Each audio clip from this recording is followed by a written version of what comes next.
कहाँ मिलती है सबको अपनी तमन्नाओं की लड़ी। आज का हमारा टॉपिक रहेगा रीजनिंग का घड़ी।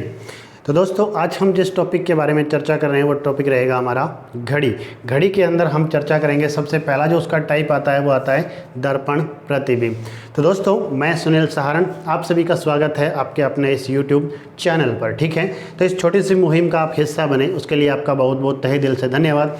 तो दोस्तों आज का हमारा टॉपिक रहेगा दर्पण प्रतिबिंब। ठीक है, अब देखिएगा दर्पण प्रतिबिंब में सवालात कैसे पूछे जाते हैं, किस टाइप से सवाल बनते हैं। ठीक है, सबसे पहले अगर हम बात करते हैं, यहाँ पर मैंने इस तरह से एक डायग्राम बनाया, तो इसे आप क्या समझेंगे, ये एक दर्पण है। क्या चीज़ है, ये एक दर्पण है। ठीक है, अब इस दर्पण के सामने कोई भी चीज़ रख दी जाए, जिस तरह से दर्पण की एक खास बात क्या होती है कि इस दर्पण के आगे की तरफ जितनी दूरी पर कोई वस्तु रखी जाती है, क्या रखी जाती है, कोई वस्तु जितनी दूरी पर रखी जाती है उसके पीछे की तरफ उसका प्रतिबिंब जो होता है वो उतनी ही दूरी पर बनता है जितनी दूरी पर वो वस्तु रखी जाती है। ठीक है, कहने का मतलब कि अगर 2 सेंटीमीटर दूर अगर वस्तु रखी जाती है तो सेम 2 सेंटीमीटर दूर ही उस वस्तु का क्या बनता है, प्रतिबिंब बनता है। ठीक है, एक एग्जाम्पल की लिए हम देखते हैं कि यहाँ पर मैंने एक अक्षर लिखा है Z। क्या लिखा है, Z। ठीक है, यहाँ पर एक अक्षर लिखा गया है Z। ठीक है, अब आप देखिएगा Z के अंदर जो ये गोलाकार आकृति आपको दिखाई दे रही है ये दर्पण से क्या है, दूरी पर बनी हुई है। जबकि हम इस आकृति की बात करें तो ये दर्पण के क्या बनी हुई है, पास बनी हुई है। ठीक है, तो एज इट इज़ जो चीज़ जितनी पास होती है वो उतनी ही प्रतिबिंब के अंदर पास बनती है। तो कहने का मतलब जो Z है वो हमें किस टाइप से दिखाई देगा, इस तरीके का Z हमें दिखाई देगा। ठीक है, यहाँ पर हमें ये चीज़ दिखाई देगी और यहाँ पर क्या चीज़ दिखाई देगी, ये गोलाकार आकृति हमें इस तरीके से दिखाई देती है। ठीक है, तो इस तरीके से किसी भी दर्पण के अंदर क्या बनता है, प्रतिबिंब बनता है।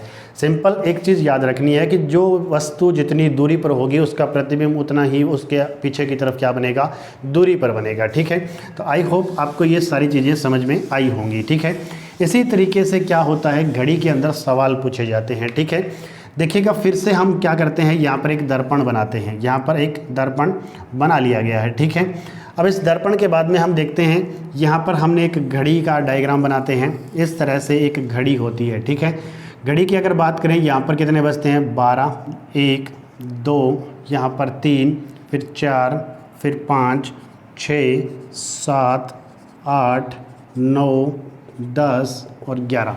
इस तरीके से किसी भी घड़ी के अंदर टाइमिंग फिक्स होती है। ठीक है, अगर उसके आगे हम प्रतिबिंब की बात करें तो प्रतिबिंब जो ये चीज़ है वो सेम टू सेम उसी प्रकार हमें दिखाई देता है। ठीक है, उसी प्रकार हमें दिखाई देता है। तो आप कृपया करके जो डायग्राम है उस पर मत जाइएगा। ठीक है, आप चीज़ों को समझने की ज़्यादा कोशिश कीजिएगा। देखिएगा इस तरह से घड़ी अगर बना दी जाती है तो देखिएगा अब इस घड़ी के अंदर अगर हम बात करें, चलो इसको दोबारा बना लेते हैं। अगर हम इस घड़ी की अगर हम बात करें, इस तरीके से एक घड़ी है। अब ये घड़ी का प्रतिबिंब जो ये वृत्ताकार आकृति है, वृत्ताकार आकृति एज इट इज़ हमें दिखाई देती है। अब आपसे क्वेश्चन किस तरीके से पूछा जाता है कि मान लेते हैं कि इस घड़ी के अंदर एग्जैक्ट जो ये मिनट वाली सुई है ये यहाँ पर है और ये घंटे वाली सुई है ये कहाँ पर है, 3 पर है। ठीक है, तो इस वक्त इस घड़ी का अगर वक्त की बात की जाए तो यहाँ पर कितने बजे हुए हैं, 3 बजा हुआ दिख रहा है। ठीक है, अब क्वेश्चन इस तरीके से पूछा जाता है कि अगर किसी रियल घड़ी के अंदर 3 बज रहे हैं तो बताइए उस घड़ी का दर्पण प्रतिबिंब में हमें क्या समय दिखाई देगा। ठीक है, तो एग्जैक्टली हमें समय जो दिखाई देता है वो रियल में वो समय नहीं होता है, हमें बस उसका अंदाज़ा लगाना होता है कि अगर उसमें दिखाई दे रहा है तो वो इस तरह से दिखेगा, क्योंकि दर्पण के अंदर चीज़ें हमेशा कैसी दिखाई देती हैं, उल्टी दिखाई देती हैं। ठीक है, लेकिन हमें इसके अंदर एक अंदाज़ा लगाना होता है कि क्या समय दिखाई देना चाहिए। तो देखिए यहाँ पर फिर से देखिएगा, जो चीज़ दर्पण के जितनी पास होती है, पास का मतलब ये सुई दर्पण की तरफ जा रही है, तो यहाँ से भी ये सुई क्या होगी, दर्पण की तरफ जाएगी। और तो कौन सी सुई होगी, ये घंटे वाली सुई होगी। ठीक है, ऊपर वाली सुई एज इट इज़ बीच के अंदर जा रही है, तो इस तरीके से बीच वाली सुई है मिनट वाली वो यहाँ जाएगी। अब घड़ी की बात करें तो यहाँ पर 12 बजते हैं और यहाँ पर कितने बजते हैं, 9। घंटे वाली सुई किस पर है, 9 पर है। 12 का मतलब 0 मिनट है, तो यहाँ पर समय क्या दिख रहा है, हमें 9 बजे का समय दिखाई दे रहा है। कोई दिक्कत, तो हमारा आंसर यहाँ पर क्या हो जाएगा, 9 बजे।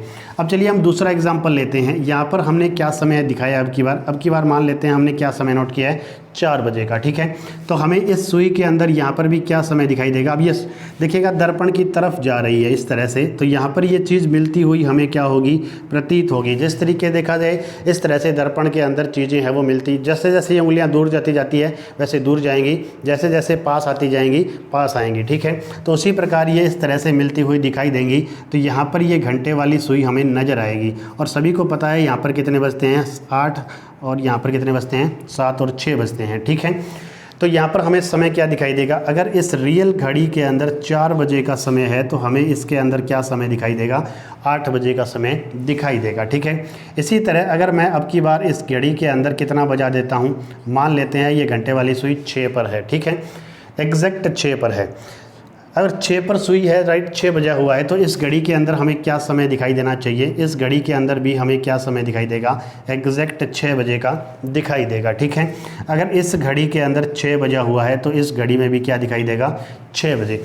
अब आप एक बार के लिए इन दोनों चीज़ों पर गौर कीजिएगा। यहाँ पर 3 बजे हुए हैं, यहाँ पर 9 बजे हुए हैं। 3 और 9 कितने होते हैं, टोटल 12 घंटे होते हैं, ठीक है। वहीं अगर हम 4 और 8 की बात करें तो 4 और 8 भी कितने घंटे होते हैं, 12 घंटे होते हैं। वहीं अगर हम 6 और 6 की बात करें तो ओवरऑल कितने घंटे होते हैं, 12 घंटे का टाइम पीरियड यहाँ पर हमें मिलता है। तो देखिए यहाँ पर लॉजिकली हमें समझ में क्या चीज़ आ रही है कि जो हमारी एक रियल घड़ी होती है, ठीक है, और एक हमारा जो प्रतिबिंब बनता है मिरर के अंदर, ठीक है, मिरर वाली जो घड़ी है, इन दोनों घड़ियों के वक्त को अगर काउंट किया जाए, जोड़ दिया जाए, ऐड कर दिया जाए, तो ये समय हमेशा ही किसके बराबर आता है, 12 के बराबर, यानी 12 घंटे के बराबर समय ये हमें दिखाई देगा, ठीक है। हमेशा ही दोनों घड़ियों को मिलाकर के समय कितना होता है, 12 घंटे। तो बात क्या समझ में आई। अब ये तो था कि एक रियल टाइम दिया गया है, अगर अब की बार हमें मिनटों के अंदर भी टाइम दे दिया जाए तो उस कंडीशन में हम क्या करेंगे, ठीक है। तो हमें करना क्या होता है, जब भी कोई वक्त दे दिया जाता है तो उसे हम डायरेक्ट किस में से माइनस करते हैं, 12 में से उस समय को क्या कर देंगे, माइनस कर देंगे, ठीक है। जिस तरह से मान लेते हैं कि अब की बार इस घड़ी के अंदर समय हमें दिया गया है कितने बजे का, मान लेते हैं 2 बजे का समय दिया गया है, ठीक है। अब 2 बजे को आप माइनस कीजिएगा इसमें से, तो आपको वक्त क्या दिखाई देगा, 10 बजे का समय आपको दिखाई देगा, ठीक है। तो कहने का मतलब इस घड़ी के अंदर हमें कितना बजा हुआ दिखाई देगा, 10 बजे दिखाई देगा। किस तरह से देखिएगा, अब ये प्रतिबिंब सुई है वो इसकी तरफ जा रही है, तो यहाँ से ये सुई किस तरफ होगी, इस तरह ही ऐसे तो आएगी। कहने का मतलब यहाँ पर कितने बजते हैं, 10 बजते हैं। ये घड़ी घंटे वाली किसको दर्शा रही है, 10 बजे को दर्शा रही है। तो हमें इस घड़ी के अंदर क्या समय, अब 10 और 2 को दोनों को मिला दें तो कितने घंटे निकल करके आते हैं, 12 घंटे। तो दोनों सुई घड़ियों का एग्जैक्ट टाइम हमें कितना मिलता है, 12 घंटे का टाइम मिलता है। तो देखिएगा हमेशा ही हमें रियल घड़ी का वक्त दे दिया जाए, मिरर का निकालना हो, या मिरर का वक्त दे दिया जाए, रियल घड़ी का निकालना हो, तो हम हमेशा ही किस में से माइनस करेंगे, 12 में से समय को क्या कर देंगे, माइनस कर देंगे। और किसके अंदर करेंगे, दर्पण प्रतिबिंब के अंदर, यही रहेगा हमेशा, ठीक है। अब ये तो था एक रियल टाइम, ठीक है। अब की बार अगर हमें ये टाइम है वो मिनट्स के अंदर दे दिया जाए, जिस तरह से मान के चलते हैं कि अब की बार जो ये घड़ी है, इस घड़ी के अंदर यहाँ पर देखिएगा 4 से थोड़ा सा आगे कर दिया जाए, इसको यहाँ पर कर दिया जाए, और ये मिनट कितनी कर दी जाए, 15। यानी अब की बार इस घड़ी के अंदर क्या टाइम हो रहा है, 4:15। तब हमें इस घड़ी के अंदर समय क्या दिखाई देना चाहिए। तो सीधी सी बात है, देखिएगा अब की बार अगर हमें ये समय दिखाई दे रहा है यहाँ पर 10 और यहाँ पर 11, अब की बार ये समय हमें यहाँ पर दिखाई दे रहा है, इसका मतलब ये सुई नीचे की तरफ जा रही है, फिर से कहाँ पर मिलेगी, तो ये घंटे वाली सुई है, ये कहाँ दर्शा रही है, यहाँ पर दर्शा रही है, ठीक है। और दूसरी सुई की अगर बात करें तो ये दूसरी सुई इसकी तरफ जा रही है, यानी यहाँ दर्शा रही है। तो हमें एग्जैक्ट जो टाइम पता चलेगा वो कितना दिखाई देगा, 8:45 का वक्त दिखाई देगा। अब ये 8:45 आया कहाँ से, देखिएगा। अब यहाँ पर क्या है, 12 घंटे एग्जैक्ट टाइम दिया गया है, ठीक है। यहाँ पर हमें अब की बार किसकी ज़रूरत पड़ेगी, मिनट्स की आवश्यकता भी यहाँ पर पड़ेगी। तो क्यों ना हम यहाँ से 1 घंटा टाइम पीरियड को कम कर लें, 12 की जगह कितने घंटे कर लें, 11 घंटे। और यहाँ पर हम 0 मिनट है उसकी जगह क्या लिख दें, 60 मिनट। यानी 1 घंटा है वो मिनट के रूप में कहाँ चला गया, आगे की तरफ चला गया, ठीक है। तो 11 घंटे 60 मिनट कहें या डायरेक्ट 12 घंटे कहें, बात तो एक ही होती है, दोनों में कोई बेसिक फ़र्क तो है ही नहीं। तो इसका मतलब 11 घंटे 60 मिनट में से इसको माइनस कीजिए, 60 में से 15 मिनट माइनस करेंगे तो 45 बचेगा, 11 में से 4 माइनस करेंगे तो कितना बचेगा, सॉरी ये वक्त क्या आया, 11 में से 4 माइनस करेंगे 7 आएगा, हाँ सॉरी 7:45 का वक्त दिखाई देगा। क्यों दिखाई देगा? क्योंकि 8 पर एग्जैक्ट तो यहाँ पर तब होता, जबकि ये सुई थोड़ी सी इससे क्या चली गई है, 4 से आगे चली गई है। इसका मतलब ये 8 से थोड़ी सी सुई क्या रह जाएगी, पीछे की तरफ रह जाएगी। तो एग्जैक्ट वक्त हमें क्या दिखाई देगा, 7:45 का वक्त हमें दिखाई देगा। ठीक है, अब की बार कोई भी टाइम हमें दे दिया जाए तो हम इस तरीके से घड़ी बना करके पेपर के अंदर नहीं करेंगे, हम डायरेक्ट उसे क्या कर देंगे, 11:60 में से माइनस कर देंगे। जैसे कोई भी टाइम, जैसे अब की बार हमें दिया गया है 10:20 का वक्त दिया गया है। ठीक है, 10:20 को हम क्या करेंगे, डायरेक्ट 11:60 में से माइनस कर देंगे। 60 में से 20 माइनस किया तो कितना बचा, 40, और 11 में से 10 माइनस किया तो कितना बचा, 1। तो 1:40 एग्जैक्ट वक्त हमारे पास आ जाएगा। ठीक है, इसी प्रकार और देखिएगा, अब की बार हमें वक्त दिया गया, मान लेते हैं 5:21 का वक्त दिया गया है किसी रियल घड़ी के अंदर, और दर्पण प्रतिबिंब के अंदर हमसे वक्त पूछा जाता है। ठीक है, तो यहाँ पर भी हम क्या कर देंगे, 11:60 में से क्या कर देंगे, माइनस कर देंगे। ठीक है, 11:60 में से जैसे ही माइनस करेंगे, ये 21 को माइनस करेंगे इसमें से, तो यहाँ पर कितना बचेगा, 39 बचेगा, और 5 माइनस करेंगे तो यहाँ पर कितना बचेगा, 6 बचेगा। 6 29 और 5 31, अगर आप इन सबको वापस ऐड करोगे तो आपको ओवरऑल कितना घंटा मिलेगा, 12 घंटे का टाइम पीरियड आपको यहाँ पर मिलेगा। ठीक है, तो इस तरीके से हमेशा ही हमें वक्त कितना दिखाई देगा, 12।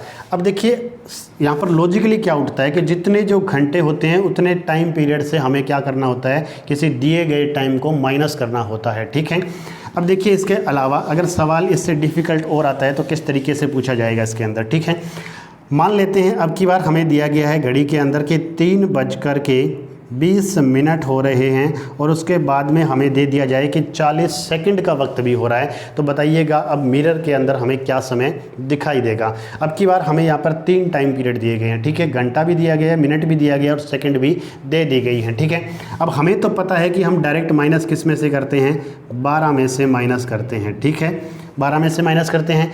अब हमने क्या किया, यहाँ से 1 घंटा उठाया और 1 घंटे को यहाँ ले लिया। इसका मतलब यहाँ पर कितने मिनट आ गए, 60, और यहाँ पर कितने घंटे बच गए, 11 घंटे का टाइम पीरियड बच गया हमारे पास। ठीक है, लेकिन हमें अब की बार किसकी आवश्यकता पड़ी, सेकंड की आवश्यकता भी पड़ गई। तो क्यों ना हम यहाँ पर 1 मिनट यहाँ से उठा करके और सेकंड के रूप में लिख दें, और सेकंड कितने होते हैं 1 मिनट में, 60। तो इसका मतलब यहाँ पर मिनट कितनी बच गई, अब यहाँ पर जो मिनट बची वो कितनी बची, 59। अब इसमें से आप एग्जैक्टली माइनस कर सकते हो तो आपका आंसर सही आएगा। ठीक है, 60 में से 40 को माइनस करेंगे तो कितना बचेगा, 20 बचेगा। 59 में से आप 20 को माइनस कीजिए, 20 जब आप माइनस कर देंगे तो आपका 49 39, यहाँ पर आंसर आएगा 39। ठीक है, 11 में से 3 माइनस किया तो आपका कितना आएगा, 8। तो हमारे पास जो एग्जैक्ट वक्त निकल करके आएगा वो क्या आएगा, 8:39 और 20 सेकंड का वक्त रहेगा। जबकि हमें रियल घड़ी के अंदर समय क्या दिखाई दे रहा था, 3:20 और 40 सेकंड का वक्त दिखाई दे रहा था। अब आप फिर से इन दोनों टाइम पीरियड को अगर आप मिला देते हैं, ऐड कर देते हैं, तो ये आपको ओवरऑल कितना मिलेगा, 12 घंटे का टाइम पीरियड मिलेगा। ठीक है, अब ये तो था एक सिंपल सवाल। ठीक है, अगर इसके अलावा भी एग्जामिनर आपसे इसके अंदर कोई टफ सवाल पूछ ले तो आप किस तरह से आंसर दे सकते हैं। आई होप आपको ये समझ में आया होगा। ठीक है, इससे नेक्स्ट की अगर बात की जाए, ठीक है, अब की बार एग्जामिनर ने एक सवाल पूछा है। सवाल उसका किस तरीके से है कि उसके एग्जामिनर ने एक नई घड़ी का निर्माण किया है। ठीक है, ये जो नॉर्मल जो घड़ी हमारे घरों में या यूज की जाती है ये घड़ी नहीं है। ठीक है, एक नई घड़ी का यूज किया, और उस घड़ी की अगर बात की जाए उसके अंदर अगर हम घंटे की बात की जाए, यानी कितने घंटे हैं, तो उस घड़ी के अंदर घंटे कितने हैं, 16 घंटे हैं। कितने घंटे हैं, 16। हमारी नॉर्मल घड़ी के अंदर 12 घंटे होते हैं। नॉर्मल घड़ी में कितने घंटे होते हैं, 12, लेकिन इस घड़ी के अंदर कितने घंटे हैं, 16 घंटे हैं। ठीक है, दूसरी बात ये कह रहा है कि 1 मिनट की अगर ये बात करें, हमारी नॉर्मल जो घड़ी होती है उसके अंदर 60 मिनट होते हैं, लेकिन ये कह रहा है कि इस घड़ी के अंदर कितने मिनट हैं, 80 मिनट हैं। नॉर्मल घड़ी में कितने मिनट होते हैं, 60 मिनट। देखिए सवाल इसने चेंज किया है। अब की बार ये नई घड़ी बना रहा है। नई घड़ी के अंदर घंटे कितने हैं, 16, और उसके बाद में मिनट कितनी लिख दी इसने, 80।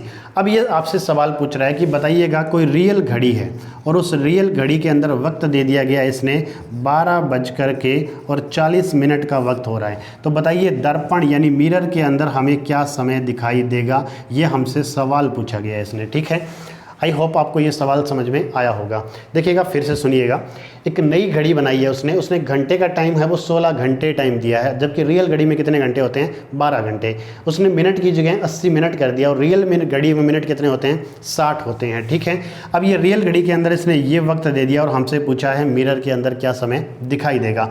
तो हमें पता है कि जब घड़ी 12 घंटे की थी तब हमने माइनस कितने में से किया था 12 घंटे में से माइनस किया था, ठीक है। लेकिन अब की बार हमें पता है घड़ी कितने घंटे की है 16 घंटे की, तो हम अब की बार माइनस किस में से करेंगे 16 घंटे में से माइनस करेंगे, ना कि 12 घंटे में से। हमें चीज़ों को रटना नहीं है, हमें लॉजिकली उनको समझना है कि किस तरीके से यहाँ पर माइनस प्लस किया जाता है, ठीक है। तो देखिए 16 घंटे एग्जैक्ट टाइम ले लिया गया है। अब 16 घंटे में से माइनस हमें क्या करना है 12:40 माइनस करना है।